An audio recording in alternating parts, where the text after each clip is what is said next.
Ever have one of those days where like everything just goes wrong? Your coffee order's messed up, and then you get stuck in traffic, and then right as you get to work, your boss dumps like a last-minute project on you. Oh, yeah. And some people just like shake it off. And other people, well, let's just say they stew in it a little longer. Right. Have you ever wondered why that is? It's more than just your personality. I mean, it really is kind of hardwired into our brains. Yeah, that's what I love about this deep dive. We're going way beyond those like surface level personality quizzes, you know what I mean? Right. And we are diving deep into this fascinating world of emotional style. Yeah, And leading the way is neuroscientist Dr. Richard Davidson. of course. Yeah. Literally wrote the book on this, Yeah. The Emotional Life of Your Brain. Yep. And he's identified 6 key dimensions of emotional style.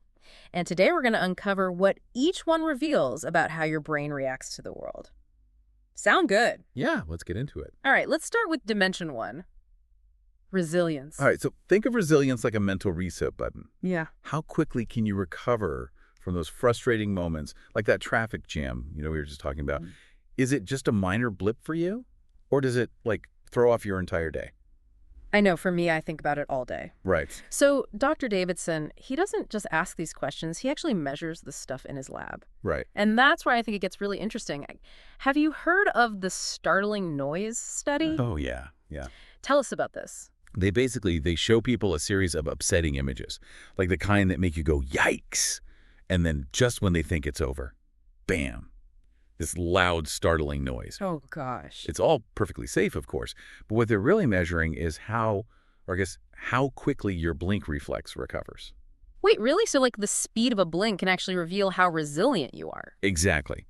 People who recover from those negative images quickly, so their blink goes back to normal, more quickly after the startling noise, they tend to have stronger connections between 2 key parts of their brain. Okay. The prefrontal cortex, or PFC, and the amygdala. Think of the amygdala as your brain's fire alarm, always on the lookout for threats. And then the PFC, that's the fire chief, assessing the situation, figuring out how to respond. Okay, I think I'm starting to see the connection here. So someone with like really high resilience, their fire chief is super efficient, calming down that alarm quickly so they can just move on. You got it. And the cool part is, just like a fire chief can train to get even better at their job, these neural pathways, they can be strengthened too. We'll talk about that a little bit more later, but it's pretty wild to think about. Yeah, no more getting hijacked by every little annoyance. All right, let's move on to dimension 2, outlook.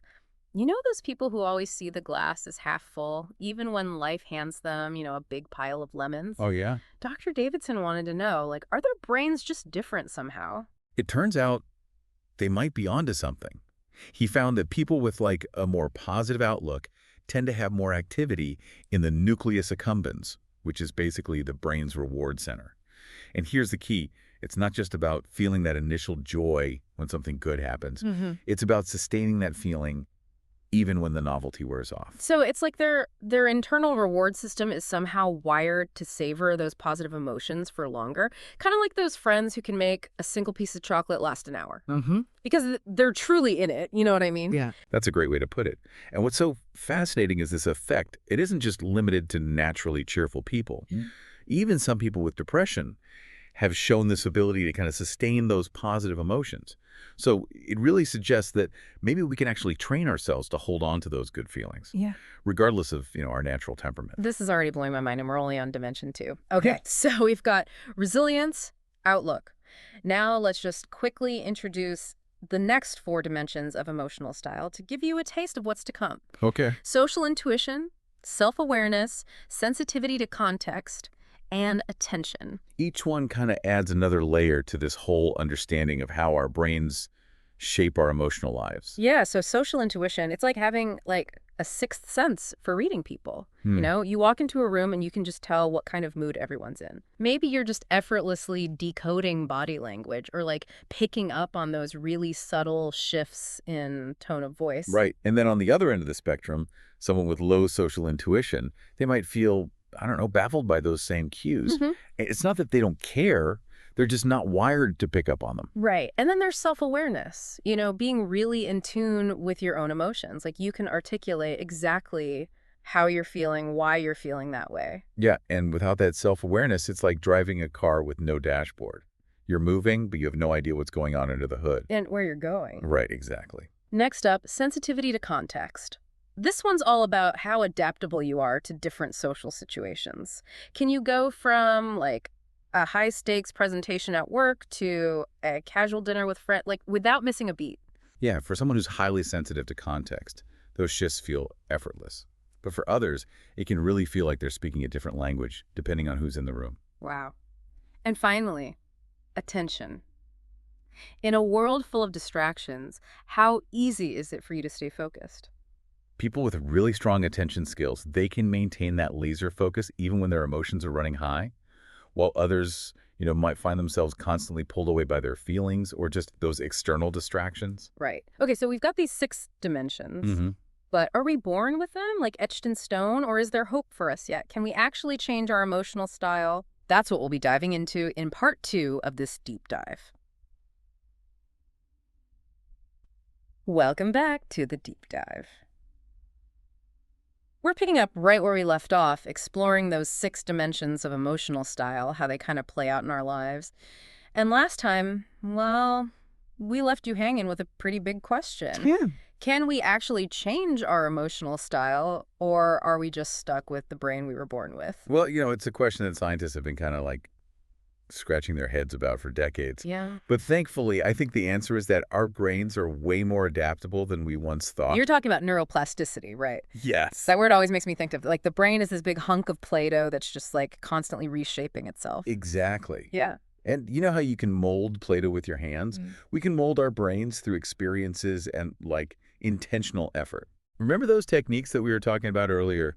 Mindfulness, Mm-hmm. cognitive reappraisal, compassion meditation. Yeah. These aren't just these, like, new agey buzzwords. Right. They're actually backed by some pretty compelling neuroscience. Okay, well, let's break that down because, I don't know, I think a lot of people, myself included, are maybe a little skeptical when they hear about, like, mental exercises that can actually lead to lasting change. Right. So, like, where's the proof in this?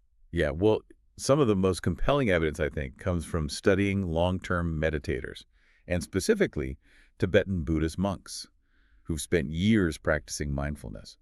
Dr. Davidson and his team, they actually flew these monks into their lab, which talk about dedication to science. Wait, they studied actual monks? Okay, now I have to know more. Yeah, so what they found was actually remarkable.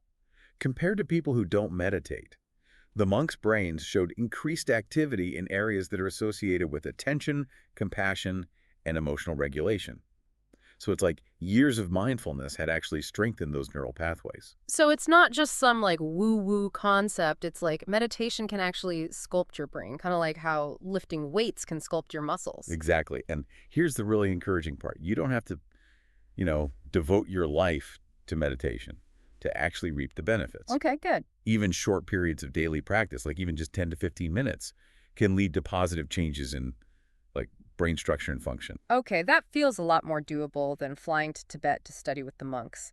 So we've got meditation, but what about cognitive reappraisal? How does that work, like neurologically speaking? So remember that inner critic that we all have? That voice in our head that just loves to point out everything that's wrong. Oh, yeah.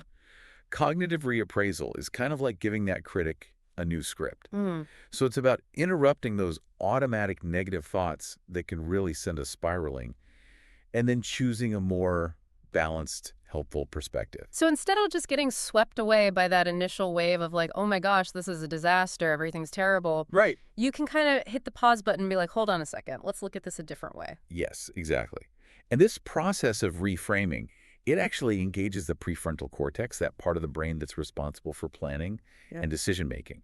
So it's like we're giving our PFC the reins, and we're allowing it to kind of override those knee-jerk emotional reactions. And there's actual research to back this up. Absolutely. One study looked at the effects of cognitive reappraisal on people with social anxiety. Okay. Those who, like, dread public speaking or meeting new people.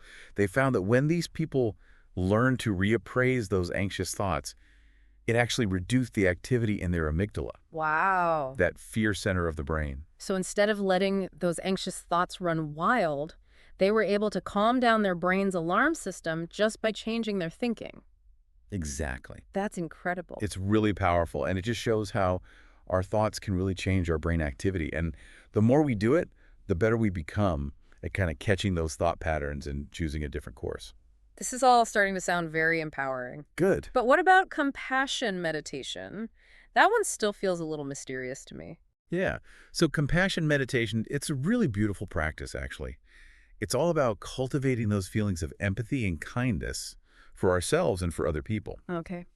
Imagine taking that really warm, fuzzy feeling you get when you see, I don't know, a puppy or a baby, and learning to kind of extend it to everyone. Even people who maybe aren't as cute as puppies. Exactly. Okay. And it turns out that this practice of cultivating compassion actually has some really remarkable effects on the brain. Really? Studies have shown that it can increase activity in areas of the brain that are associated with empathy, emotional regulation, and social connection. So not only does it feel good, but it's actually rewiring our brains to be more compassionate and more connected. Exactly. I love that. And the best part is that those benefits, they extend beyond just our internal experience.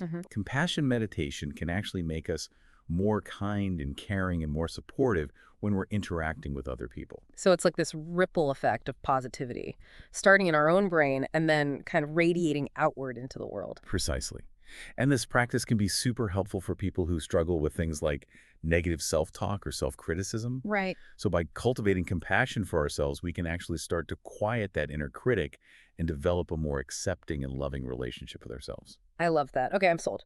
But you mentioned earlier that even if we aren't actively trying to change our emotional style, we can still create a life that supports, our own unique strengths and challenges.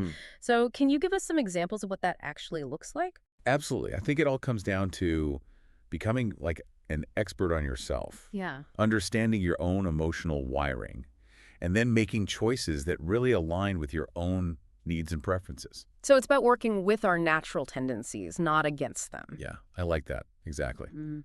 So, for example, let's say you're someone who kind of falls on that more introverted end of the spectrum, Okay. and you find that large social gatherings are just like incredibly draining. Yeah. So instead of forcing yourself to become this like social butterfly, which might leave you feeling really depleted and resentful, you might choose to create a life that involves, more one-on-one interactions or just smaller groups. Right. So it's about honoring your energy, knowing your limits. And if those big parties aren't really your thing, you can find other ways to connect with people that feel, more energizing for you. Exactly. And I think this applies to all sorts of situations.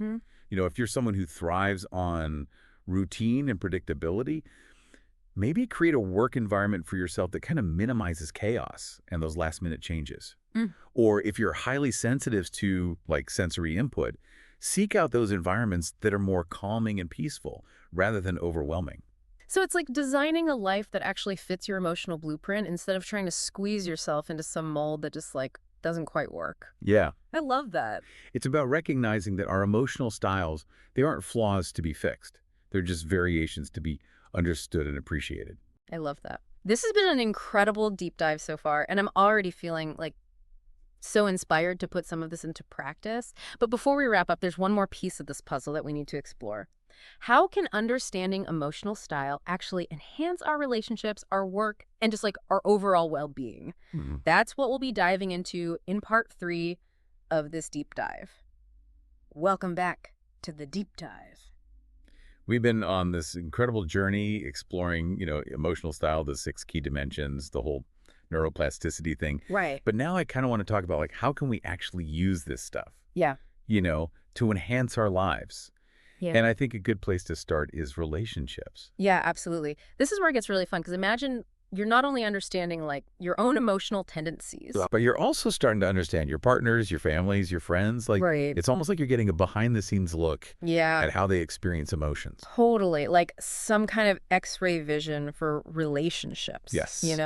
You can see past those surface level interactions and you understand the why behind the what. I love that. I love that analogy. Okay, so let's say you pride yourself on being really tuned in to other people's emotions. You're the one all your friends come to for advice. Yeah. Because you just get it. Yeah. You probably score really high in sensitivity to context. Right. Picking up on those subtle cues. Right. But that same sensitivity that makes me a great friend could also mean that I'm super affected by other people's stress. Yeah. I'm absorbing it like a sponge. Exactly. And then if you're dating someone, or let's say your partner, Yeah. is less sensitive to context, Right. they might seem like they're not aware of what's going on or that they don't care. Right. And it's not that they don't care. They just don't, you know, maybe pick up on those cues in the same way. Totally. So it's like instead of getting frustrated with each other, you can start to see those differences as like, oh, that's just how you experience the world. Exactly. Yeah. And, that understanding, it can be so helpful when you're navigating, like, conflict. Oh, yeah. Like, if you know your partner is someone who's just naturally a little slower to bounce back from setbacks, Right. you can approach disagreements with a little more patience, with a little more compassion. Yeah. Give them the space to kind of process. Yeah, totally. Like instead of being like, get over it already, you can be like, hey, I know you're still processing this. Let's, take your time and we can talk about it when you're ready. Yes, exactly. And it's like you're recognizing their reaction to things. It's not personal. It's just part of their, Yeah. emotional wiring. I know. This is already making me rethink some relationship things in my past. Yeah. Okay, so understanding emotional style, game changer for our personal lives. Right. What about our professional lives? Our emotional style, I think, plays a huge role in, our career choices, how we perform at work, even just our overall job satisfaction. Totally. So it's not just about finding a job that like matches your skills and interests. It's also got to match like your emotional wiring too. Absolutely. So someone who really thrives on challenges, bounces back quickly from setbacks, high in that resilience. Yeah. A really fast-paced, high-pressure job might be amazing for them. Right. But that same environment might be super draining for someone who maybe needs a little bit more predictability and stability in their work. Totally. So it's about knowing your strengths, honoring your limits, and, if constant deadlines and last-minute changes just totally send you into a tailspin, maybe a more structured, predictable work environment's the way to go. Exactly. And even within, the same job, understanding your emotional style can help you navigate those inevitable challenges that come up. Yeah. So let's say you're someone who really thrives on social connection. Okay. Maybe you're high in social intuition. Make an effort to build those relationships with colleagues. Even if it's just grabbing coffee, having lunch together, things like that. Totally. And then on the flip side, if, you're easily overstimulated by like noise and activity, Right. creating like a more calming, focused workspace is going to make a huge difference for you. Absolutely. It's about knowing your needs and then figuring out ways to meet them, even within, your work environment. Totally. We've covered relationships, we've Yeah. covered work. What about just like overall well-being? Yeah. How does understanding this stuff impact, our health and happiness?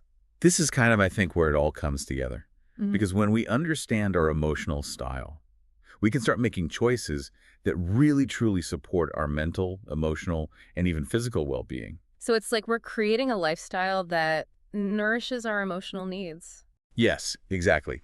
So let's say, you're someone who just needs a lot of downtime to recharge. Maybe you are a little more introverted. Yeah. It's not selfish to build that into your schedule, to Yeah. say no to some social engagements or commitments that you know are going to leave you feeling kind of depleted. Yeah, and if you thrive on like physical activity and you get, grumpy when you're cooped up inside for too long, Right. make it a priority to like move your body every day, even if it's just a quick walk around the block. Yeah, and let's not forget about actually cultivating positive emotions too. Right. So you know that spending time in nature, it just boosts your mood. Mm. Make it a habit. Go for walks in the park, do some gardening, even just sit outside and, I don't know, soak up some sunshine, whatever it is for you. So it's like you're creating a life that feels aligned with who you are at your core. Yeah. Emotionally speaking, anyway. I love that. And I think the most empowering part of all of this is that it really is a choice. Like, we aren't stuck with the emotional patterns that we were born with or the environments that we find ourselves in. We can learn to understand our emotional style. We can work with those natural tendencies, and we can create a life that truly supports our well-being.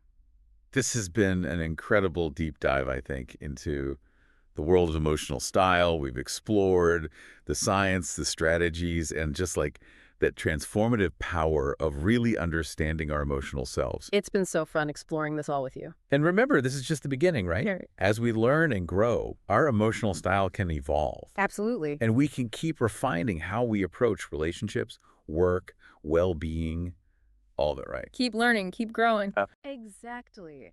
Until next time, keep those brains firing and remember that power to shape your emotional life, it's in your hands.